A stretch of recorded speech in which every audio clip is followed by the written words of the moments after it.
Good evening, ladies and gentlemen, and welcome to Straight Up Talk Boston.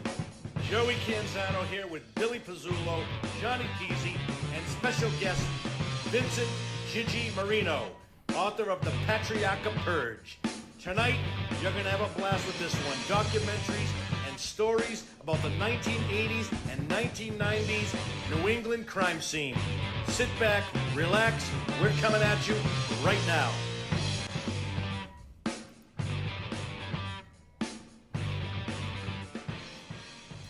We're on. We are on. Usually you take us in, Billy. This is rare, hearing my I know, voice. hearing your voice come in, that's it. Well, All right, we got a great guest for you right here. Yeah. Introduce Gigi one more time live Hi, for Gigi. us. Hello. Thank you for being here, buddy. Gigi is a long time friend of mine. How many years, Gigi? Maybe 1977? Long time. Ninth grade? Yeah. Ninth grade? Ninth grade. And we haven't seen you in a while, and you got quite a journey, quite a story. And why don't you start off? Before we start off, I want to let everybody know that Gigi is one of the few people that was a tough guy and a scholar. He walked around with books in his hands, and he was a tough guy, and he was an athlete. So what happened, Gigi? And tell us a little bit of your journey, how it all started, where you lived, where you came from, and all that jazz. Born in Boston, grew up in Revere, lived in Eastie, lived in the North End. I have the benefits of three beautiful cities, and met a lot of good people. Mm-hmm. Now, when we were in the 9th, 10th, 11th, 12th, we graduated together. Right. And now, what was you? You were on the football team. Right. Would you play basketball too? No, I played football, 1, 2, 3, and You 4. were a hell of an athlete. And I indoor track, 1, 2, 3, and 4. Yeah. Ski club, 1, 2, 3, and 4. Ski, really? Student council, class rep. What about track? Was you on track? Yeah, indoor track. Indoor track. You said that. Yeah. So now, people don't know this, but a lot of people don't know about you. But you took a state trooper test after high school. Yeah, it was around the same. Yeah, it was 1980 actually. So tell us what happened with that whole debacle. Well, what happened was I belonged to a youth center boxing club where Smiley Napolitano was teaching everybody how to box. And I was driving down Broadway Revere, and I seen one of the fighters there. He was hitchhiking, and I pulled up. I said, "You need an 86 or an 80 pass." An 86 or an 80 passed it. He flunked, and I found out it was for the state police. It was a state job, but one of the jobs was you can become a state trooper. So he got did you say he got a 60? No, he other people that got a 60 that were minorities is called Proposition 2.5. It was back then. It was called Proposition 2.5. 2.5. It's now called DEI. Yeah. Oh, I didn't know that. Yeah, DEI, diverse, equity, and inclusion. Right? Okay. Am I right? And can you imagine it was going back that far? So the guy the people that got 60s and 70s, much lower than you, got on and you didn't. Right. They said that's the only reason why I had to get bumped, because Proposition 2.5 was hiring all the minorities. So can you imagine where your life might have turned if you got that and the DEI or the proposition wasn't in effect? Right. How did you feel about that, to be honest with you, back then? Well, I felt like I got robbed, obviously, but then I had to go on in life. You know what I'm saying? Now, did you immediately right after? When did everything turn? When did your life turn? Actually, after the test. When I was at my house at the Rose Street Projects, and my stepfather, who was a big longshoreman, I mean, he was really strong, really tough. He came home a little drunk, and he wanted to arm wrestle me, and he started out with the left hand. I beat him. It wasn't easy. I beat him, and then he said, "Well, listen, let's go with the right." I went with the right. I beat him again, and he wasn't happy. At that point, he tipped the table over. But I'm like 19 years old. I'm taking everything as a joke. Like, it wasn't. You were still a kid in high school at the time. Yeah, right. So he was a full-grown man. You were just still growing. Right. And so he started throwing punches at me. I was like laughing, blocking him, like no problem. You know what I mean? And my mother stepped in, and she said, "Hey, take your effing hands off my son. That's not your son, that's my son." And I was like, I couldn't believe it. Like, I was, what's going on? Oh, you didn't know at the time? I didn't know. So I was deceived since I was young. And then I found out at 2 years old, my mother illegally changed my name from Marino, which I was born Vincent Michael Marino, to Vincent Michael Portella. And that was like, you know, it kind of screwed everything up, my Social Security, my birth certificate, and everything. So so after that incident, I just gone on my bike and tears coming out of my eyes and just kept driving. You know, I mean, you know, I was deceived. Fascinating. You know. And how long did you come home? Did you run away for a certain amount of time? I Did you stay mean, with I friends? was gone for hours and hours and hours. Okay. I ended up coming back. How did you know what I mean? react when you came back to your mom, and how did you just? I mean, I wasn't together? about to keep bringing it up. It was just still embedded in my Did head. you develop a relationship with your dad, with your stepdad? At the I mean, yeah. I mean, we actually got along, but like I said, he was a hard worker. He was a provider, but he also drank hard, and he was very, very violent. Right. So, you know, you have to have a strong mind during all Now, this. how long did he? When he passed, how long did you live with him? Oh, it wasn't long after that. Oh, really? It wasn't long. Well, actually, there was another episode after that one, You and him. and that we actually had a fight. You know what I mean? Gotcha. And I beat him. And he Now, wasn't tell happy us a little about bit about your biological dad. Okay, my biological father died at 22 years old. Okay, the Marino side of the family are from Shaka, Sicily. They're fishermen. They're very hard workers. And I started learning about, you know, that side of the family, you know, because they kept us from that side of the family. And he was kind of like a knock-around type of guy. Right. And he was at a bar in the South End, and his friend Lobo DeMarco, I don't know if you ever heard of Tony DeMarco, the professional boxer. champion. The boxer. Used his last name for his name, and you know, as a boxer, you know, that was his. Yeah. He adopted his name, because Lobo, which Lobo stands for wolf, and Lobo I believe stands for wolf in Spanish. And he was a real tough guy. But that night when he was with my father at the bar, he jumped in on a scene where the girl was getting beat up by her boyfriend, and he jumped in to help the girl. Right. And the guy was giving him a battle for his life, and pretty much beating him. Right. Well, my real father jumped in to help him out and beat the guy. The guy came back with a firearm, shot him, shot the bartender, shot like 3-4 people in Are there. you kidding? Yeah. So now, when did your father pass? When you? I was like a couple months in my mother's stomach. I wasn't born yet. That's incredible. Yep. And did your mother ever tell you stories about your biological dad? She kind of shunned away from it. Yeah. Yeah, she did. And She really now did. at the end, now how many children was there? Was Donnie, Eddie, Louie. Okay, there was me and Eddie was from the Marino side. Right. Then there was Donnie, Louie, and Kimmy Okay. from the Portella side. I got you. It's still a big family. There was a unit. And nobody knew. I mean, I only knew you as Gigi Portala. Nobody Right, knew. I never knew exactly. your last name until Right. 20 years ago. It's funny how you say that, because I just went to the class reunion number 2 in 45 years. Billy People was- are looking at me because I had Marino on there. Billy was DJing. Oh, were you that day? Yeah, Okay. that was Down the me. Point of Pines, right? Yeah, that was me. Yeah. He replaced me. I was supposed to be there. Oh, but you I were had- supposed to be I had there? another job because I Okay. had done did the 35th and the 40th. Right. This was the 45th. So Billy filled in for me. Did you see him, Billy, that night? I was hanging with Dave. Remember I saw Dave? most of them down You there. remember Dave? Dave. He used to play basketball. He got hit by a car. Remember? Oh, David Gale. Gale. Oh, David Gale. He's hilarious. Did you know David? David No. Gale. He's hilarious. You Yeah. guys, Hilarious. you would have graduated. You would have graduated with my brother Rick, right? Because you and Ricky- 1980. Yeah, I think Ricky was graduated that. How old are you? 60. We should have graduated in 79. Yes, Michael. yeah. You Yeah, too? me too, yeah. We stayed Yeah, back in the we stood third back. grade. Yeah. So Third you grade. guys are the same. You guys are the same age. I know Rick knows you. We used to play street hockey on Patriot Parkway all the loved playing time. Street hockey. We used to play in the Rose Street Project. Yeah. All the time. We had guys come from the projects all the way Yeah. down. It was Yeah. a blast. We had guys. I mean, there was so many kids that came that we had the hockey nets. We had the center ice was the white line at Patriot Parkway. Yeah. So it was cool. It Now, was fun. the funny thing about it, Judge, is Johnny's from East Boston, so East Boston, Revere, and the North End. Right. It might as well have been just one big city. Am I wrong? Exactly. Everybody intertwined. Now you with grew each up. Where'd you grow up? You grew up the project, Johnny, Maverick Projects. Yeah. So it's amazing. Now the Arthur Snelly come from the projects. Yes. I grew up with Arthur since I was Frankie 9 years old. Renzulli too. Yeah, I knew the sister you're Anna. good friends with Frankie, aren't you, Johnny? I was pretty good friends when we hung around, and I knew Arthur Sinelli, and Yeah, he was a good friend went of to mine. school with Mikey Romano. Yeah, Mikey. And Yeah. all those good. Did you know Ralph Iannelli, Buddy Iannelli? I don't know him. No. Okay. No. Then Frankie Rizzulli, wasn't he the original? Wrote the first 3 seasons for The Sopranos. Not the first 3 seasons. The first season, First season. and And somebody, was it a Chaz Palminteri that took something from him? Supposedly stuck him. Frankie, the Bronx Tale. Frankie had claimed that was his because they lived together in Brooklyn. Him and together, Chaz? And Chaz. And the thing about the Bronx Tale, which always, all the guys from the Leo's pool room. Did you ever go to Leo's pool Yeah, room in yeah. East Boston? Okay, Yeah. that was where the wise guys all hung out. Right across was Joe Russo's place. Yeah. Did you know Pingaro? I do. Yeah. Okay.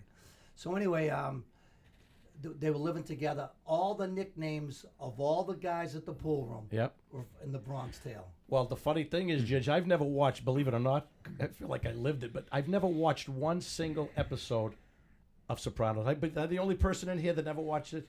You I watched- them? You I watched watched one a season. few episodes. It Never was funny. one, not one episode I've ever watched. But I do see clips of it, and I do see Uncle Junior modeled after JR. Oh, is that? 100%. Yeah. I'm gonna find a picture. You remember with the hat? Yeah. The glass. That's exactly how JR. You have Yeah, to he was remember. sharp. Yeah, he was a But good guy. the Uncle Junior has to be modeled after JR because Right. it's exactly the same look. Yeah. Exact. So, but yeah, it's interesting because Maverick Square. I mean, all the guys hung around. You know, am I wrong about Jidge? We were talking about this just yesterday. How things were safer at the time when the much old safer, the much boys were safer. around. Yeah. I mean, The feds Now, when screwed you up. say safer, safer in the regard you could walk the streets in the North End in East Boston. what I want to ask Gigi, so ahead. let me ask you a question, Yeah. Gigi. So I know you just said that you had a traumatic experience and you got on your bike and you were riding and you're Right. crying.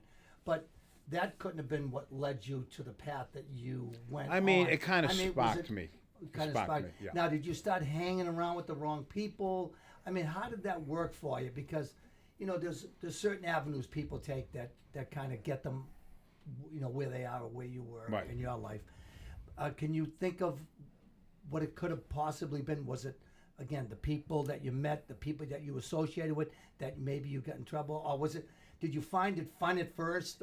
You know, maybe, I don't know. I'm just I mean, saying. of course it was fun, but the thing is, it's your environment too. Yeah, You know what I yeah, mean? Where you exactly. grew Well, up, this like you is- said, Revere, Easy, North End. It's your environment. You know what I mean? Yeah. And that was part of it. But that what did spike, did spark me to go in that direction was that I was deceived. You know, I Yeah. was a identity You were victim. angry. I was identity victim at 2 years old. Right. You know what I'm saying? I had no say. Yeah. Now, that's You know what that's I mean? that's a painful. That's heavy stuff. Yeah, it is. It's no joke. But the thing is, I think what Johnny's talking about, judging by the promise you had, and you were gifted in all the ways, Judge. I mean, geez, Yeah. who was the girl who used to go the blonde? Oh, Randy Rigger. She was a Jewish girl. She was beautiful. I was in love with her. I you can't were say with I her wasn't. all I through was. high school, right? Yeah. Now yeah, I could yeah. see her guiding you in the wrong path. No, actually, she was really That's nice. what Is she women- still was a around? nice That's girl. what women I do heard here. she married a rich doctor and lives Oh, in that's New a York. shock. You know what I mean? Yeah, she was a pretty girl. Yeah, she was. She was a nice kid. She didn't come to the reunion, right? I didn't see her there. I see her at would- the prom. If That I was didn't it. perform, if I didn't entertain or DJ the last couple of our reunions, I would have never showed up because Dennis will tell you the battles I've had with some of those women. Am I right? They had the blood. I mean, there's a few. I don't want to mention names, but there's a few of them that are deadly when it comes They're to vicious. Oh, They're vicious. Dennis, you know who I'm talking about. Yeah. We had a lot of laughs, but anyways, continue. So after high school, you took the test. You didn't get on the state. Was you disappointed when you didn't get that state? Of course, I was Yeah. a little Would you? disappointed. So do you think that could have added to your frustration? As Yes. taking another turn. Yeah. Okay. So then, all right. So after high school, early '80s, what happened then? What was your schedule then? Well, I always worked. You know, I worked since I was 13 years old, washing dishes at Durgan Park. I mean, I always worked. Then I worked at Happy Farms, which is now Newdale Food. Deal. You know what I mean? I was breaking up boxes, throwing them in the dumpsters. Then I ended up, getting promoted to the deli department. And, I ended up, like I said, I always worked. So you basically just went to work like an average guy after school, and Yep. so what was the year that you feel like you just took another turn? How old were you anyway? I would say, And first crime. I would probably say my early 20s. It was late. It was a late start. Usually people start, You're right. when they're teenagers. You're absolutely or right. When they're younger, you know what I mean? So, Excuse me. What's that? The fuckets, they call it. When you get the fuckets. The fucking. This thing is this thing. What's that say? Like, When you get the fuckets, you don't give a shit. Oh. That's Well, I what know he we're gonna had. have some comedy with Dennis here tonight. Go ahead. I know we know what he's saying. That's what we call it in the street. The fuckets. How did you get the fuckets? Okay. How did you? I think it was like I wish we had another camera from Dennis here. Yeah, it was a gradual thing, type of thing. You know what I'm saying? It just fueled itself. And now the first time, now you got away with things. You didn't serve any time immediately, right? No. You did no. a few years without. Right. Now I remember you have a son. How old is your oldest? Well, my oldest was born in 1982, and my second one was Because born I remember in '89. I remember when you met the mother Okay. of your son. Okay. And you had asked me, I was a friend of hers, and you had asked me if I knew her. I said, yeah. And she wanted to know about you, and then the rest is history. Right, Did you right. guys get married or anything? We did. You did. My first, the mother of my first son. Right. We did get married. You did. St. Lazarus Church. Matter of fact, at the Heights. Nice St. Lazarus. church. Really. Yeah, nice. she was a nice girl. She was beautiful. Beautiful girl. Very beautiful. And she's do you keep in touch with her at all? No, I haven't actually since I've been out. No. But your She son- lives in like Arizona. Arizona. area. Yeah. But you keep in touch with your boy. I do. So I do. Gigi, so let me ask you a question. So okay, so you had what, 2 kids, Two sons by two different girls. 2 sons by 2 different kids. How did that your lifestyle affect your sons? They all went completely straight. Yeah. They really went on they took the correct path. They both very intelligent kids. They're Right. good kids, and they went in the right direction. Isn't that great? And that's the way I want it. Yeah, for that's sure. awesome. Yeah. It's got to be a Absolutely. great feeling. It is. It's a It great really feeling. is. So you're good. You're close relationship with both children. Right. My for son Vincent and my son Eddie. Okay. Right. And they both have kids, so now I'm a Grandpa. grandparent 2 times.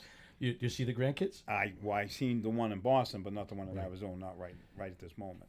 Okay, so now you're in your early 20s. You're working odd-end jobs, and then your first altercation with the law. Where you tell us where I it think went. it was a stolen car, like in East Boston Everybody or started with the something. stolen For cars. some reason, that stolen car just Yeah. couldn't get out of it quick enough. Everybody. I usually get out fast too. And you do any? Did you get convicted of that? That was like probation. probation. Yeah. So you're in your early 20s. Right. Okay, so then when did the serious stuff happen? Mid 20s, Well, late 20s? So now I have another incident in New Hampshire where we're parked out in front of a restaurant, and supposedly money is coming out of this restaurant. So one of the guys that we're with ends up turning into an informant. And the other guy, he was like an unconscious stool pigeon, but he wasn't an informant. He just didn't know when to keep his mouth shut. He didn't mean any harm by what he said. Right. So he's saying, oh, we're there to rob drug dealers. Meanwhile, that's a crime too. I mean, we weren't there for that. But he says, well, I was trying to throw them off. Just keep your mouth shut. So I mean, this guy, Good was job. he was just know how to keep his mouth shut. But he didn't mean, wrong. He No, I know. He thought like if you rob a drug dealer, it's like legal. Yeah. So the other one, Another Fredo. the other one completely just flipped like a pancake. You know what I mean? So that's the problem because we got in a chase, and so while we were in the car chase, we threw the guns out the window, and they never even knew that until the one in the back seat decided to tell him where it was, and he got like a free pass on it all. So nobody went away? You went away? No, well, the guy that got the free pass, obviously he didn't go away. Right. The guy that was, trying to boomerang them with another charge, who almost created another charge on us, which we had to get rid of on a suppression hearing, which we did win that. And I don't know if you ever heard of Al Faris Sr. He was a famed lawyer out of Boston. I have heard of the name. This guy I don't know much about him. Had the pipe, the hearing aid, the limp. Okay. They loved him. He was like remember the he was name. so incredible as a lawyer. You remember him, Billy? He Yeah, got I do. he I got off remember at the name. judgeship numerous of times. He's just super intelligent. So I hired him. You know what I mean? He cost a lot of cash, and he loved the lobsters. So I just got a lobster. too. For some reason, the lobster had to be in with the payment. Did you get off on that? No. What I did was he was smart. He goes, listen. He goes, this judge likes me. He goes, plead out to the stolen car now. He goes, we got rid of the armed robbery charge or attempted armed robbery. He says, and now we're down to receiving stolen property. He goes, kid, take it. I was like, all right. So I took like a year and a half on it, which wasn't bad. So you got up. So basically, that was your first. That was stint. State Prison, right? up Hang in on, New hang on a Hampshire. second, Joey. I'm looking at the book cover, Right. and the book cover says it says right on it, the bloodiest war. Oh, you're talking in about Boston. this one? Yeah, right here. yeah. Patriarca Purge. And I'm I'll put that up right now with your thing, and so you don't have to hold it up. It's on the Okay, screen. good. So, but it says right on it. It says the bloodiest war in Boston. So, take us down that path for a little bit. Well, the FBI and the Department of Justice instigated the whole thing. Because here's what happened. They had James Whitey Bulger, Steve Refman Fleming out of South Boston, who ran the Irish mob. keep in mind, Flemmy's all Italian and Bowser's all Irish, but they both ran it. And everybody thinks the Irish mob is all Irish. That's not true. A lot of them are Italian. Some of them are Italian and Irish. You know what I mean? Barbosa worked with the Hill Barbosa was Portuguese. Oh, okay. He was more like Bedford. under Frizzy out of East Boston. Okay. And he was really uncontrollable. You're going to the 60s, though. Back Right, then. we're going back a little further. Yeah. But get back to what you're asking. Yes. So what ended up happening was they wanted to protect Whitey Bulger and Flemmy, but not too many people knew they were informants, and not too many people knew they were serial killers either. You know, Right. some people knew they were formidable, but some people didn't know, they were actually killing girls and innocent people out there. So they controlled the Irish mob. Now, originally it was controlled by Howie Winters, who people don't realize he was half Italian. He was Irish, but he was half Italian. Right. So, and that came from him because I ended up becoming friendly with him later on in prison. But get back to the situation, the FBI instigated the whole thing. So they're trying to figure a way, because right now everybody's at peace in Boston. How can we instigate a war? Because they're getting paid all this money, to be involved with the organized crime strike force, and nothing's going on. And plus, they wanted to protect Bowser. Now, a new guy comes on the scene, Frank Salemi, who originally in the 60s planted a bomb with Flemmy under a vehicle. This is all public record, by the way. Mm-hmm. And Flemmy's an informant now, and Salemi later on becomes an informant. So we're not getting anybody in trouble here, plus it's public record. But, Right. so they plant this bomb under this lawyer's car when the lawyer wasn't going to work with them because he was representing Barbosa, who was suspect in 29 murders. Right. Barbosa was giving everybody up. So they wanted to get to Barbosa through the lawyer, and the lawyer basically said, go fuck yourself. Excuse me, Judge. Was that Rico? Was that the guy? That's another one. That's another story with him. With the- this okay. this was, no, Rico was involved, you're right. H. Paul Rico. Was it his car that was blown up? No, it was Barbosa's car. Barbosa gave it to the lawyer as partial payment for representing him. Gotcha. So now the feds are protecting Barbosa, and they already have word that he already flipped. So they figured get to the lawyer, shut him up a little bit. And so they went to the lawyer, and the lawyer says, hey, basically, take a hike. You know what I mean? I'm not going to work with you guys. So they planted a bomb out of the car. They figured, let's get rid of the lawyer first. And they were looking to get rid of Barbosa after that, of course, if they find him. So what they ended up doing is they put the bomb under the guy's car. But Barbosa, not too many people know, had a steel plate under the car. Yeah. They don't know it because, it's not really public record. But he had a steel plate under the vehicle. So if somebody planted a bomb, he'd be all right. Mm-hmm. Well, Fitzgerald, who was the lawyer, went to get in the car. By the way, he worked under Farisa's office. Wasn't it Fitzgerald? Or I thought it was either Fitzgerald or Rico got blown up with their car. No, H. Paul Rico was the agent, Okay. who was another story. Yeah, I read up a lot about this. Right, he was very corrupt. But what happened was they planted the bomb under the vehicle. So instead of shutting the door and starting the car, he leaves the door open because he would have been protected because of that steel plate. Steel plate. It probably would have got banged up, but he probably wouldn't have lost a leg or whatever. Right. Well, he leaves the car door open, and when the bomb goes off, it blows his leg off. So, of course, he don't die, but he's without a leg right now. So at that point, later on, this guy Fitzgerald, the lawyer, he ended up becoming a Seventh Circuit judge. Not so many people know that. He got promoted. And under the Nixon administration, I don't know if you ever heard of the Attorney General Mitchell, Of course. came and visited him in the hospital in Boston John Mitchell. because it was a big thing. Really? And wasn't he involved with Watergate? too? Watergate. Oh, yeah. Right. Watergate. Yeah, that's another story. But it's another story. But anyway, so what ended up happening was, so Flemmy was working for H. Paul Rico, the FBI agent, and what he wanted to protect his informant. So he kept him out of the bombing, even though informant is implicated. And Flemmy goes off to do like 16 and a half, 17 years in prison. But first they were on the run and all that type of stuff. So anyway, Slemmy's ready to get out of prison. Fast forward, and they want to get Slemmy killed because they figure this guy is not an informant. He's a bomb maker. I mean, him and Barbosa single-handedly wiped out the Charlestown gang during the Irish gang wars. Right. And so they was dangerous people. So the FBI came up with a concoction, Conley and Buckley, let's get rid of Salemi Right. and H. Paul Rico originally and Dennis Condon. So they devised a plan. Let's instigate the Italians to kill this guy. You know what I mean? It's divide and conquer type of thing. I don't know if you ever heard of the book COINTELPRO. You have to read it. No. It's how the FBI infiltrates an organization and has them shooting and killing each other to dismantle the That's organization. one of the things that I never understood how that these are supposed to be the people that maintain the law in the whole country, and they're facilitating people's murders. It blows my mind. Well, the funny thing about it is I always believed that the FBI was on a pedestal until I heard the stories about the Teddy Deegan, Oh, that was amazing right? with Peter and Lamone. five people, five of Yeah. the one's living still. Which one's living? Savati. Salvati, okay. And they all come out after 33 years. Yeah. And Well, yeah, I think Peter did the most time. Yes. He did 33. And after 33 years, and they got a hefty settlement, but they was told that back in 1965, and you might be able to verify it. I read it several places that the story that they weren't the murderers of Teddy Deegan. It went all the way to J. Edgar Hoover. Exactly. He knew. They covered it J. up. Edgar Hoover. And they said, let the Italians take the rap. They knew it was... They knew there was 2 informants that actually committed the murder. It was Stephen Rifleman Fleming's brother, who was an informant too, Okay. by the way. His name was Vinny the Bear Fleming. Yep. And then there was Barbosa himself, Yeah. who was Portuguese.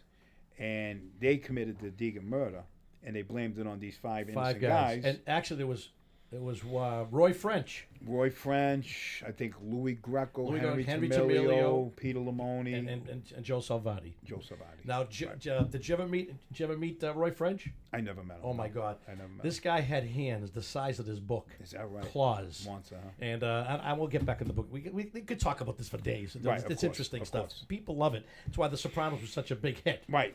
But it's real and it's interesting stuff. But anyway, Roy French used to come down my gym, Nautilus Plus. Okay, wow. Back in the 80s, Beautiful. early 90s. Nice gym. And he walked bent over. Really? Very, very, I mean, literally, Right. just like this. This was, Really? and I asked, I befriended him, and he used to tell me stories about being in solitary, and he told me a story that I got a panic attack. He said in those days, there was a dark, dark black room with no light, and he said, this was him talking to Roy French. He said he used to go under the door just to get a little crack of light. I go, how did you? That's like hostages and Was that solitary confinement? yes, Oh, wow. but they don't That's do so that. inhumane. They don't do that today. I mean, they do some inhumane stuff. But back then in the '60s must have been. No, even- of course it was worse. Yeah, he told me that out of his own mouth. Right. And I would see him a lot at the gym. He was a nice guy, and I'd see him at Stop and Shop. I would meet my daughter. He'd be walking, and my daughter would say, "Daddy, how come he's walking like that?" He was really, like he was picking up something. That's how. Yeah. I don't know What but I shame. think he's gone now. So the only one that's alive is Joe Salvati, Right. who I really don't know. I knew Peter. Now they do that. They use that technique to break people that they want to put in CIA and special. I never heard of- special operations for the CIA and stuff like that. They will put you in complete and utter darkness until they get complete control of you. Well, this is a story To coming make you straight snap. from Right. from the guy's mouth, and he literally said he just needed to see light. There was a Right. crack on the bottom of the door. Right. Now that's something they would have done in Gaza for crying out loud. Of That's course. serious Of torture. course, yeah. So anyways, continue your story. So now they know that Frank, after he served his time, 16 out of 17 years or whatever, they know that if he discovers that Bulger and Flemmy are informants, and by the way, Mercurial, that he would kill them all.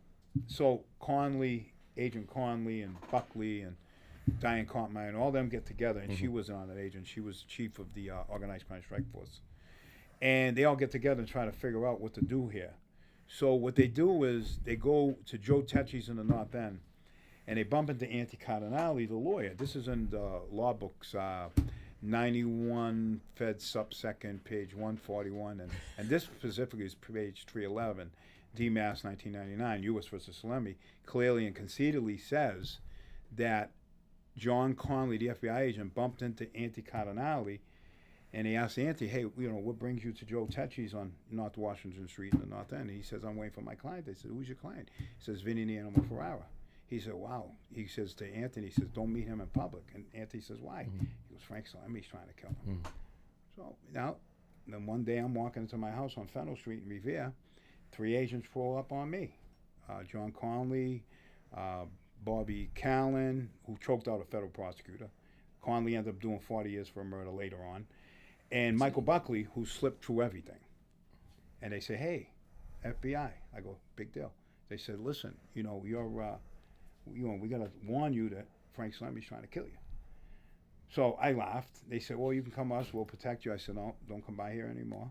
I went up to my house, lock and load. I mean, you're instigating. You figure out, okay, this guy, Frank, is somebody you shouldn't take lightly. And if it's true, now it could be a Machiavelli move, but then again, it could be true. So, you know what I mean? So they instigated the whole thing. Imagine that. So that started the all. That was one of the things. And then, of course, now they go a little further. They get a hold of Shelley Murphy, and they ask her to print something in the paper. Who is Shelley Murphy? Shelley Murphy was a Boston Herald, columnist or something? Columnist, Writer. yeah. And Yeah. they fed her, Conley fed her information saying that all these guys just got caught on tape. He wasn't supposed to leak it out, of extorting a bookmaker for $500,000. Mm-hmm. And they're ready to go to prison. And this guy, who they want to get killed, is going to be the next boss. Mm. So now they're riling everybody up. Right. Everybody's getting riled up. So they're telling people this guy's going to kill you, and they're going to take your money at the same time. Mm-hmm. So they just kind of basically put the nail in the coffin. Now all this was discovered during the Wolf hearings. They're called the Salemi hearings. Chief Judge Mark Wolf in Boston discovered he was putting all these agents on the stand, informants on the stand, and it came out. The story came out how they did instigate and foment violence. They were trying to get Frank Salemi killed. So it gets even better. So now another informant comes along. He gets the hit cars. Another informant comes along. He gets the machine guns. Another informant comes along. I'll identify him. Angelo Sonny Mercurial, James Whitey Bowser, Steve Rifleman Fleming, 3 top echelon informants, serial killers, call Frank to the location, June 16, 1989, on Route 1, the IHOP, for a meet.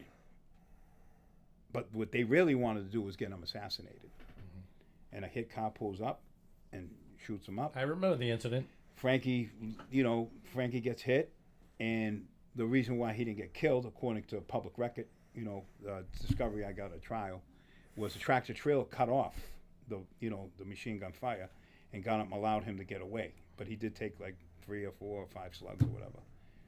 So now, was you implicated in that? I was actually indicted for that. You were. Yeah. Then you did time for that. Actually, I went to trial. In 98, I got a hung jury. In 99, I beat it. 10 years later, so you had a Well, I'll tell you exactly. 7 years, right to the T. 7 years, 9 months, 4 days later, they indict me. Right. But the statute of limitation runs out. The guy don't die. Right. 5 years. They get around it because in a RICO, which stands for Racketeering Influence Corruption Organization, Mm-hmm. the statute itself, you can do it within a 10-year span, but it's not a substantive act, which means something stronger. It's a predicate act, which is something very weak. Right. So I was charged with that on a RICO and a RICO conspiracy. And on December 22nd, 1999, I went to a jury trial, and the jury found me not proven beyond a reasonable doubt of the attempt. But at sentencing, Judge Gorton decided to take the power away from the jury, which is actually unconstitutional and illegal, and decided to give me an extra 25 years enhancement for the charge that the jury found me not proven of. And I served every day of it. Amazing. I served 28 of it. 28 straight. 28 straight. And out of the 28, 25 years of it was illegal. Come on. It was illegal because I got Do you enhanced ha- for it. could you get a- Conspiracy to murder is only 10 years. So now, So which- do the math. I got 35. and He it gave was me 25 extra. But a preponderance. You know what preponderance means? no. Okay, it's 51% that you could have committed that crime. But the jury spoke. Jury said, not proven beyond a reasonable doubt. Not only on RICO, but on RICO conspiracy, Predicate Racketeering Act A2. Is there any legal action, Judge, you could take for that? I mean, yes. I mean, now there's a case. Unjustly. Right. True trial and error. I learned a little bit about the legal system. I found a case called USA versus Davis, and it's a 1895 case. They said the judges and the government had no authority to do that. So they're responsible, liable, like Peter Lamoni was and Salvati was, up to $1 million a year. Up to $1 million a year. Not guaranteed $1 million. But up to $1 million you can sue for every year you were held over. Are you in And the I did- process? Well, I still got the little leash on me, obviously. So I got to get the leash off a little I bit. get you. Once the leash comes off, then I'm going to sue for $25 million. When's the leash come off? About 120 days. Okay.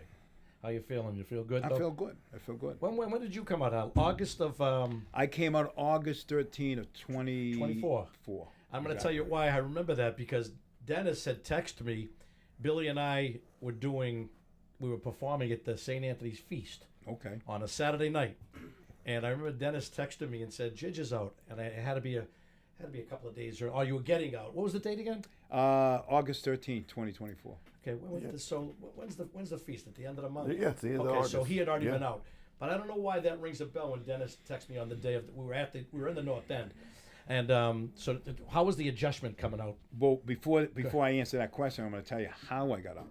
Okay. So I'm in Allenwood Medium, and some guy comes up to me and says, "Hey, listen, can you run this guy's name? He's trying to take over the white car. He's an inmate."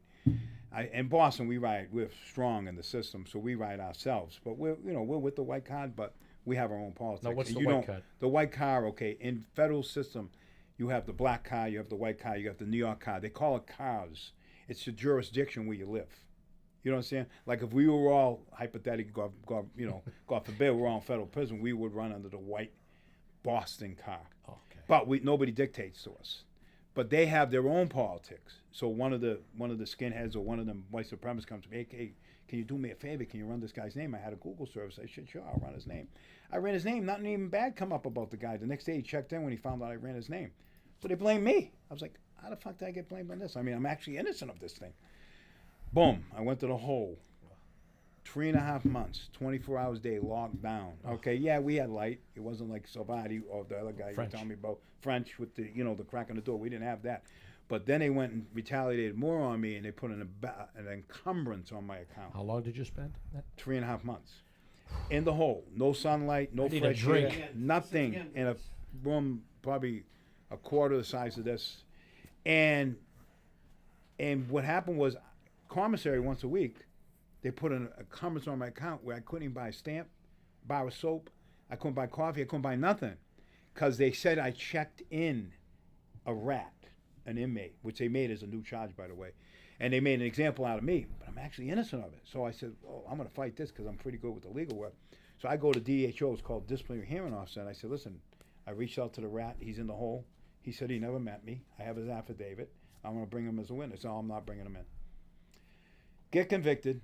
It was a kangaroo court, within the BOP, the Federal Bureau of Prisons, and they ended up taking more good time for me, and they said they'll fix it. Let's find a murderous penitentiary to send this guy to, hoping I get killed or kill somebody. And you're in that type of environment now. From an FCI called Federal Correctional Institute, is like a playground compared to United States Penitentiary. Right. Everybody's walking around with 3 knives in case the first one breaks, and they're not plastic. They're all steel. Crazy. So anyway, so I get there. I'm not gonna lie to you because I've been to 6 of them, and I felt like I was at home because it was a nice environment. Yeah, there was violence, but you had real men there. You know what I mean?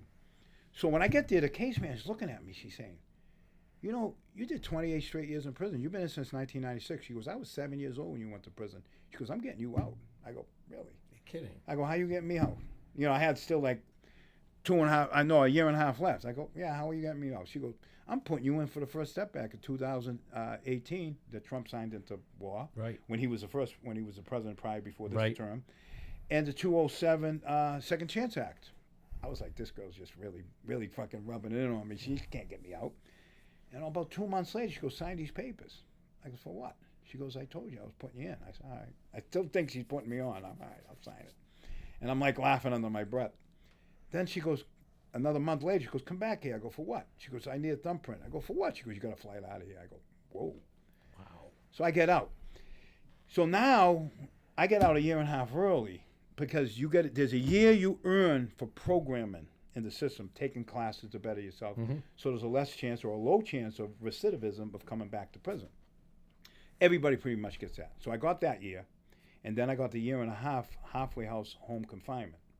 So I couldn't believe it. I was on a freaking plane. I mean, I'm looking at money they hand me at the front door. It looked like Monopoly money. I go, this is a setup. I'm gonna walk out to the cab and hand them this. I'm gonna be the Secret Service and arrest. I was like, couldn't believe it until I actually got out. But anyway, so lead to what you just asked me. So what was it like? It was weird because everybody's on cell phones. Big adjustment. Yeah, I thought I was on another planet. Like I'm looking around, like you know what I mean. Now, how long are you still adjusting, Jidge? It's over a year now. I'm adjusting. Still? Yeah, but I'm getting used to everything now. The traffic, the potholes. You feel good? And the upscale restaurants. And I had to try everything at least 2 or 3 times. You got to be carrying pretty good money. It's unbelievable. Did you ever see the prices go? Not for nothing, but I mean, Trump is doing a great job and everything. Not to change the sub, we'll get back on that.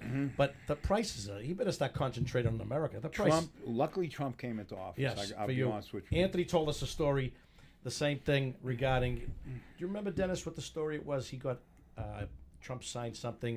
What was the act he signed, stating that when someone's in the family very sick or needs care. Called the compassionate release. Bucci. I got Yeah. a lot. You know, Bucci Anthony was told one me, I of the know. first guys to get out. Yes, he on told that. us that. I've got so many people out of prison on that. So it was amazing, but I couldn't get myself out. My judge wasn't even reading my He motion. said he was just one of the rubber first stamping everything. in the country that got out. I on that believe act. it. Yeah. I believe it.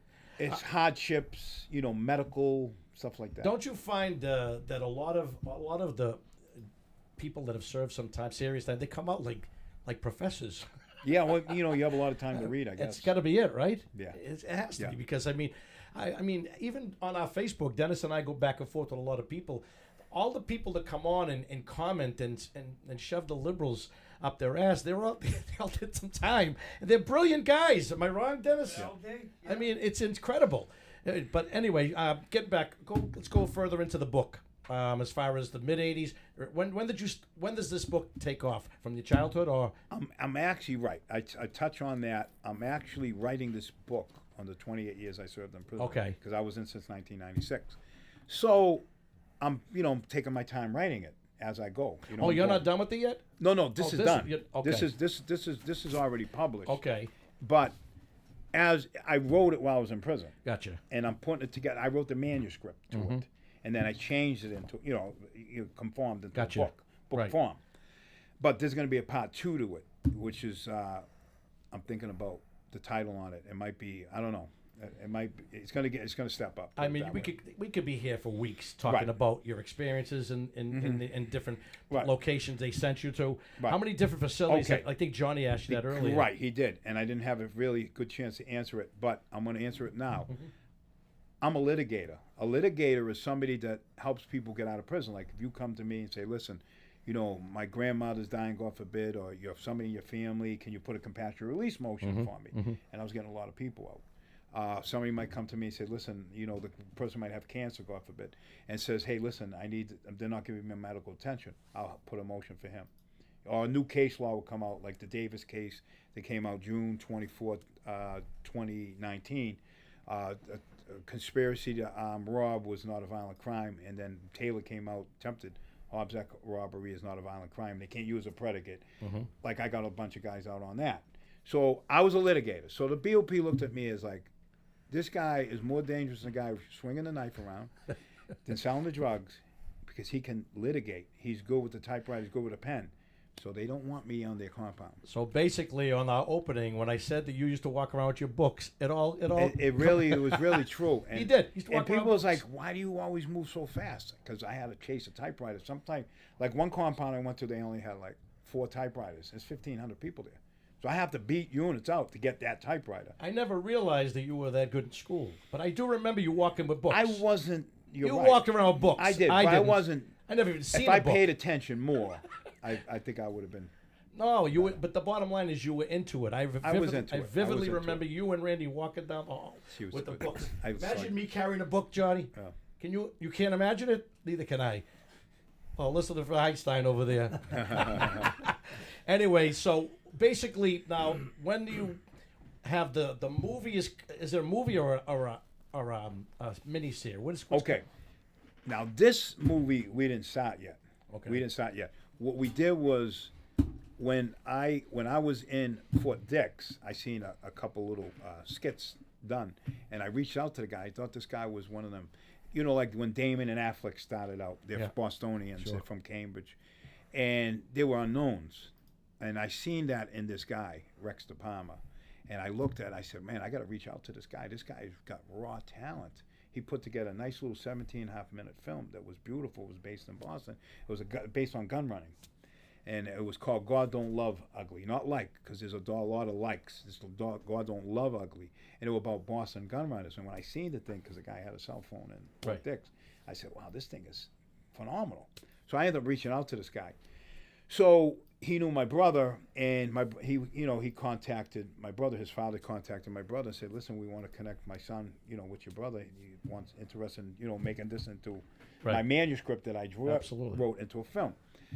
So the father forgot all about it, and months went by, and I've been on the street. So this guy finally took it upon himself to reach out to my brother and say, "Hey, listen, I want to meet with your brother. My father fucked me off on this. I was supposed to meet him." Anyway, we go to a barbecue, and I connect with him, and as I'm showing him my manuscript, he goes, "I'm going to help you with this." And this guy was so eager. I said, "You're going to help us with it. I'm bringing you in on this." Where is he out of this, gentleman? He's out of East Boston originally. So he turns around. He grew up in L.A. He was Really? born in East Boston.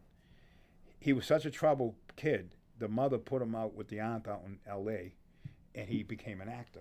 And then he became a writer, and then he became a director. But he never got that break because then COVID hit, and everything kind of screwed everybody up, and he was kind of off balance. Young guy? Yeah. So now he looks at my book, my manuscript, because it wasn't developed into a book yet, and tells me, that he's going to help me, and I tell him this, and I'll take you, we'll be partners on this. He took me on his film, which is a film we just finished. It's called Pressed. Now, Trump's not in office yet. The Democrats and the far left are too busy trying to kill him. Yeah. He got shot in the ear by a 20-year-old guy on a roof. Gigi, I just want to tell you something. They don't believe that. No, Okay. no. Now, hold on We one second. believe that one. So hold on. Go We ahead. He's believe a 20-year-old guy with no military experience on a roof, where if somebody spent a $25 drone from Toys R Us, they would have found him. You have the best Secret Service, the FBI, and state police in the world. Right. This guy gets 7 shots off, and he clips this guy in the shots. ear, or 8 Well, shots. he did kill somebody. in Oh, the- he did kill Oh somebody. yeah, there was a Yeah, He was a fireman. He was a Oh, fireman. he killed a fireman. I didn't and know those that. 3 other people that got hit. Trump got. I don't know how Trump survived. It's a miracle. It's insane. And But that's a miracle. because I'm a big Trump supporter. Oh, yeah. Because this guy, whoever you want to blame the far left or whatever, try to get him killed. Well, here's the deal. What Johnny's bringing, John wants to get a little comedy into this. It's Yeah. good. What he insists on is that 22. Well, no, not the Kirk guy. Crook. Crook is the guy who shot Trump. oh, is it crook? Crook. Okay. Okay. Was he a crook? Well, Johnny, did you think he acted alone, or do you think he was a setup? Well, you guys keep on telling me that the CIA are mind changing their minds with. Okay, let me MK ask. Ultra. This kid was a crazy kid. Oh. You think he was a lone wolf? Yeah. Okay. He's a banana. But head. they should still have discovered him. Judge, Right? all I'm Off saying. a roof? Do I get in trouble with him now? All I'm saying- Johnny's not on our side on that one? Yes, no, he's on us. No, He thinks that Charlie Kirk's guy acted alone, ridiculous. He thinks Thomas Crook acted alone, ridiculous. Too ridiculousness. I wish there was a. It's possible. No, it's It is impossible. possible. It's impossible. Well, I don't know about the second one, but the First guy of all, with the thank ear, you. Did you hear what he said? I don't want to. it's possible. It's possible. It is possible. It's possible. He could have what? been a lone wolf. But that doesn't excuse them not discovering him Gigi. off a roof with a. Reggie, sniper rifle. They why saw him. They why- saw him. Exactly. They They people saw. were They saw him pointing to the walking. roof. I saw him right People were pointed to the goddamn roof. Now, why is it they see the sharpshooter, the sniper? Why they allow him to get 8 shots off before they took him out? Amazing. Explain that, genius. All right, but you're getting off. We're going on another direction. base. I want to hear more what Okay, Gigi well, has to say about his well, we're book. gonna get back to. We got plenty of time. He'd have to, he could be.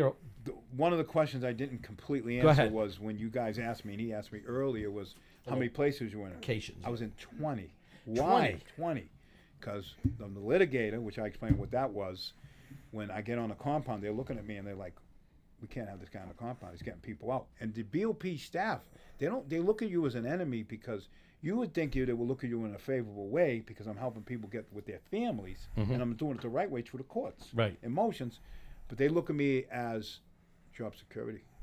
They're like, "Oh, if he lets these people out, we won't have a job." They don't know there's 100,000 more people coming in. Right. So they shouldn't look at. So they retaliate on me. They created that charge. They're checking this guy in or whatever. Then they create other charges. So when I get on their compound, they figure the day I get on their compound, they're figuring a way to get me to figure out of there because I'm a litigator, and that's why I was in 20 different 20 joints. locations? So I was like 2 years here, 2 years here, maybe 3, maybe 2 here.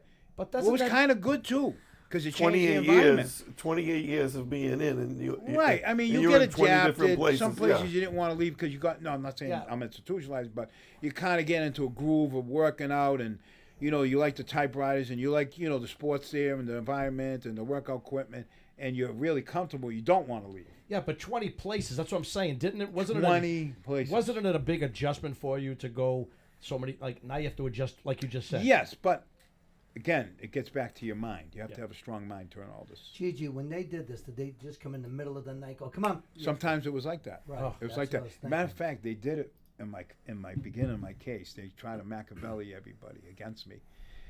What happened was the case was falling apart, this RICO itself. And they didn't have, you know, they had Sean Cody, who was a junkie, and they had Jerry Matricia, who was a junkie, and that's all they had. So they were trying to flip other co-defendants. They were working on other co-defendants Right. to flip them because the case was so weak. So what they did was I don't know if you know what the JS-45 form is. Nope. Okay. They literally commit perjury, Jeffrey Alhan, the prosecutor, and Cynthia Young, and they lie on the form. A bunch of it goes according to what jurisdiction did most of the crime happen, with Suffolk County, Boston. Right. Well, they said no, Worcester. So they literally lied on paperwork to get us in Worcester, and as opposed to Boston, because we have the best jury pool, the best lawyer pool, and we have the best judge picks. But now they go all the way out to Worcester. Only one crime happened in Worcester. They lied on the JS-45 form to make the case go to Worcester because they had a hand-picked judge, Gorton, who's a pro-government judge, 33-degree Mason, multi-billionaire, and they control him, the government. So, and he had the both sides. He had the Kennedys, who was the Democrats, and he had the Bushes on his side, and that's how we got his judgeship. But anyway, get back to the situation. So they ended up bringing the case to Worcester as opposed to Boston because of them reasons. Right. And that was another thing there. So what they ended up doing is we had the worst lawyer pool, the worst judge pool, and the worst jury pool. You know what I'm saying? Now this book is basically about everything that happened to you, how you got convicted, law, corruption. It has touched on some issues. That's why book 2 is going to come out. Absolutely. I And was it's just going to gonna say really that. step the game up. Well, I'd like to hear about stuff that you had, maybe altercations with prison guards and the screws and you know things, and even prison problems. I mean, Right. altercations. I That's fascinating stuff pretty to me. much get along with everybody. Yeah. And like I said, there's 4 prominent rules you have to go by. You don't want to owe nobody any money because people will kill you for stamping there. Really. You don't want nobody to owe you, Right. and you have to have good paperwork. If you're a sex offender or a rat, Done. you're in big trouble. Yep. Now, more so in the penitentiaries. If you're in like FCIs, like now there's so many sex offenders in the system, they can't walk in a pen. They'll get killed right off the bat. That's no ifs, ands, or buts. Don't about they it. have separate wings now? Now they're in the lows, and there's some of the mediums are in. And the warden threatens everybody from the beginning. They have their own table. Right. And there's so many of them, like Fort Dix, New Jersey. You have 2,500 on the west side, 2,500 on the east side. There's 1,000 of them. Wow. And the whites they call the white sex offenders, they call them chomos. The blacks they call bromos, and the Spanish they call hispomos. And they hide. They know how to hide. You know, we had one in our room in Fort Dix, and this kid was ripped. This kid was the best basketball player I've seen on the company. He was 40-something years old. He was a black guy. And we used to like look at him like every time they called chow, he would wait until the last call and run down there and eat because he couldn't sit at any table. So I think let's run his name. So we ran his name. This guy was definitely a bromo. He was a sex offender. And like you wouldn't believe, like there's like 1,000 on each side. And they survive, whereas 40, 50 years ago they couldn't survive. They couldn't, but they're in a low. So And if you saw one of them, how you do got you a silver how do you badge. get access to their papers? Oh, you can right on his freaking cell phone. Oh, the cell, you guys had cell phones in there? In Fort Dix, they smuggled them in.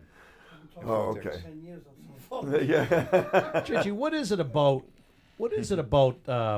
prison movies and even like stories of yourself? What is it that attracts everybody? Because I can't stop watching The Shawshank Redemption. Yeah. My favorite movie, one of my favorite movies of all time. People don't realize, like, in federal prison, like, a lot of people die in federal prison. Sure. They die on inmate attacks. They die on staff inmate attacks. Now, granted, staff gets killed too. But being a litigator, I become a target because I'm helping people get out of prison. But I don't cause no problems whatsoever. But they will target you. But then you got some of these people that get lippy with them, and they'll have a blind spot where they take them to. I mean, they had a place in Allenwood Medium. It was like a table, and they'll they'll 4-point you. And they had a guy that wanted to fight one of the DHO guys, and they 4-pointed him, and they pushing food in his face, slapping around, punt. I mean, there's a lot of stuff that goes on. Did you get along with the screws? I would try to get along with everybody. Right. You know what I'm saying? But Well, I there's guess a I line. There's a line you draw. You know Did what you I'm have any saying? problems? I guess I should Right. say. The problem they would probably have with me is because I was a litigator, and that was the only problem. That's the only thing. That would be the only thing. And they frown upon it because you're good with the pen or you're good with the typewriter. And or they the didn't like computer. that. They didn't like. They took it personal because, like I said, they think it's job security because I'm getting people out of prison. So I'm what getting would them they out rather early. have? A guy that's causing trouble in the joint? Well, in that case, if the guy's just swinging a knife around, they got something for him. They'll they'll spray him down, shoot him with a so rubber because bullet. you educated yourself, they don't like you. They That's didn't posi- like me because, let's say, for example, you had a medical problem, Yeah. and they don't want to give you medical attention. I would help you. Or if a guy had a problem in court where it was an illegal thing that was done in this case, and there was a new law to change, and I can possibly help you. Not everybody got out, and there was no magic wand. Would you say you were a jailhouse lawyer? Yeah, that's what they would tag me as Yeah. that. Really? Yeah. It's pretty fascinating stuff. Yeah, they though. would tag me as Now, that. is all I- that in the book too? How you I bel- developed a. Yeah, and it's trial and error, and that's how I learned. So could you defend somebody? I'll tell you, I did a civil lawsuit. It's funny too. They put me. You ever hear of diesel therapy? Yeah. Okay. Diesel therapy is when you have a litigator, and you're going from point A to B. It'll take you 8 months. It took me 8 months to get there. They want all your legal work to be lost. They want your mail not to catch up with you. It's really illegal. Right. And then they picked the most murderous penitentiary in the country to send me to. At the time was Pollock, and they're hoping you get killed. Where was that Kills- located? Pollock, Louisiana, called Bloodhouse of the South. You can Google Bad it. place. Bad joint. So you were in the deep south. I was everywhere. I was in 6 That's gotta be penitentiaries altogether. So when I land up there, I don't know where I'm at, right? And All you of a know sudden, nobody. I don't. Yeah. Well, I mean, you always know people because Boston thick throughout the system. But I get there. I don't know what kind of place this is. I know it's a penitentiary. So we're getting fingerprinted and processed there, and all of a sudden I hear they call the deuces go off. The alarm goes off. Everybody has to run. Right. Because either somebody's getting killed or somebody's getting stabbed, and they all have to run to the scene. And I hear on the loudspeaker, "Yeah, we got 7 puncture wounds." I'm like, "Where the fuck am I?" Right? They come back. "Oh, sorry about that. We got to finish processing before they lock everybody in the cells." And they process again. The alarms go off again. 6 puncture wounds. They're on a murder. When I get to the institution, they're on a murder lockdown. I happened to come in the cell with a Boston guy, which was good, and he updated me on everything. He goes, "This place is a zoo." What's the name of the place again? USP Pollock, like Pollock, Louisiana. Wow. Yeah, so it's a real zoo there. Is that in Angola? I heard of Angola. Yeah. That's a tough place. So Is that in Louisiana? when we get there, I say to the Boston guys, I say to the white guys, I go, "Where's our fucking TV?" They said, "Well, you got a black TV, a Spanish TV, and you got the news." I go, "What the fuck are we gonna get one?" I didn't think there was another one. There was sports or something. So I was like, they said, "Oh no, 2 more TVs are gonna show up on the block." I said, "I'm definitely grabbing one. I don't care who's here, what gang. I don't care. I'm getting one." And I got it for the white guys.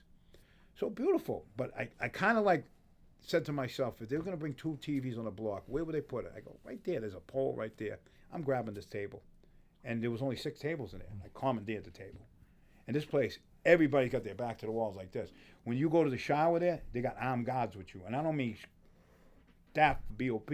I'm talking inmates, ready, watching while your boy's in there, make sure nobody runs in on them. Wow. I mean, it's really tense there. How do you adjust to something like that? You got to gel in with everything. So now I'm getting this table. I don't care what. So I got the table, and guess what? 2 weeks later, the TV shows up right on that pole. I grabbed the pole. I grabbed the TV. I grabbed it. So I'm watching friggin' the Patriots play the Jets, and they're losing. I'm really not in a good mood because they're losing. I'm a big Boston hardcore fan.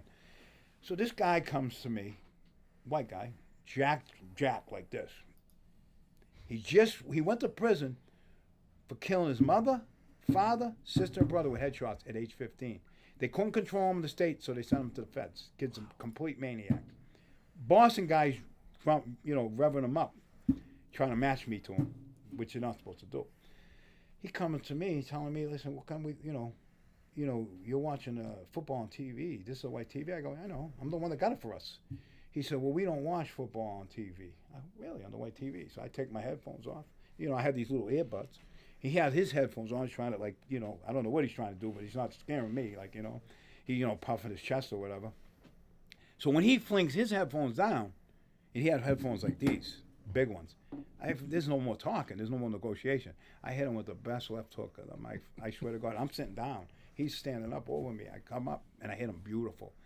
And when I hit him, Mark Wahlberg's best friend from Boston, his name is Kevin Kelly, he's half Italian, half Irish.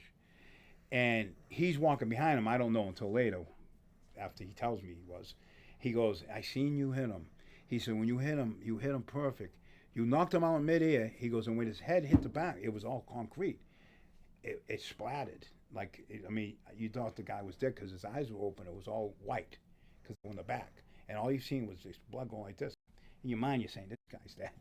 I just want to get my radio and get out of it. I don't have a scratch on me. So what happened when he came? Did you become friends with him? Well, what ended up happening was, because it was over the TV, they had to do a search. And then when they grabbed everybody and they didn't see no scratches, somebody told on me, said I was the guy that hit it. So I go to the hole. I meet him at the rec yard. He don't want no problems, this and this and this. I said, listen, I'm not a bully. You know what I mean? I go, you go to Unicorn. He goes, no, the TV's yours. I go, no, the TV's not mine. It's ours. I said, look, when you come back from Unicorn, I'll give you the remote. You can have the TV, and I'll have it while you're working. You know what I mean? I was kind of like... You were trying to do the right thing. Right, trying to do the right thing. So that's when they sent me there on punishment. They were hoping I'd kill somebody or get killed. And that's basically what happened. Right. And, excuse me for 1 second. Let me get this. It's actually perfect timing, actually. Yeah. We are at an hour. We like to go. Perfect. We like to keep it at an hour because I'll tell you the truth, Dennis. I want to bring him back. It's too much. There's too much. There's a lot more to go. We're just scratching the surface with my questions. I don't know about you and Johnny, but Joey, here's what we can do. Joe, if they want to stay, we could just go like it's the next day. Well, he's got a. Yeah, I have to run. you gotta go. I actually got to. No, but Jed, this, honest to God, this was so interesting to me because I'm fascinated with, like I said, prison movies in general. I mean, I think I need a drink after these stories, though. I don't even drink. I need a fucking Xanax. Yeah, no kidding. No, but seriously, they're interesting and they're fascinating. But before we end, can we bring you back on another night? And Definitely, I would love to come here. Jed, we didn't even what did we scratch? Your childhood, your teens. A little bit of this, a little of that. Yeah, we didn't really go into prison. We didn't get into corruption too much. Can we show this, Billy? Yes. A close up on this? Yeah, like I said, I have the thing. I just put it Oh, right you do over. have it I up just there? put it It's over on your, Amazon Just Kindle. put it over your face. That's none. Oh, look at us talking over there, Elvis. Patriarca Purge, Amazon Kindle. Absolutely. Say that again, Judge. Amazon Kindle, Patriarca Purge. Is it in bookstores too? You can get it. No, you have to order through Amazon Kindle. Okay. Right now until we expand on a little bit on. And I got to tell you, we're gonna. Oh, before we go, I have to say hello to Mike Deleri if he's watching out there because Mikey, I won't hear him. Good man, Mikey. If you're out there, football Mike, together. Love Mikey. I promise you I'd say mention your name and how great of an athlete you were at one time. Tremendous running back. There you go. Tremendous. From and he Judge. was comical. He used to make me laugh. Well, let me tell you something. He was a pleasant guy to be around. Johnny's a professional comedian. Have you ever seen Johnny perform? No, I haven't. He's one of the top. Him and Paul D'Angelo. Okay. You ever see Paul D'Angelo? I heard of him. Well, these guys are top of the notch, and it comes up. But when I tell you, I grew up with kids like Deleri, Jimmy he's Testa, hilarious. and the laughs. These guys, if they were polished, they could have done some stuff. But For on the sure. other hand, there are people that are so funny off stage, and you bring them on stage and they'll choke. Now, these guys, what they do go on the stage and tell a joke, that's another ball different game. animal, yeah. All different animal. But anyway, I had a blast. Gigi, thank you so Hey, much. And pleasure. Let's Thank do you. this again. Take Thank us you out, so Billy. much. Thank you. All right, you. guys. We thank you so much for being with appreciate us. We appreciate you out so much. You guys have just been just a great guest. I haven't heard Peasy this quiet in I don't know how long. I was It was fascinating. That's my point. fascinated. Interesting stuff. And anyways, thank you again, guys. We'll see you soon. We're going to be posting this on Facebook for anybody who didn't see it. And good night. Really? Take us out, Billy. Good night, everybody. God bless. Oh, I'm sure he did.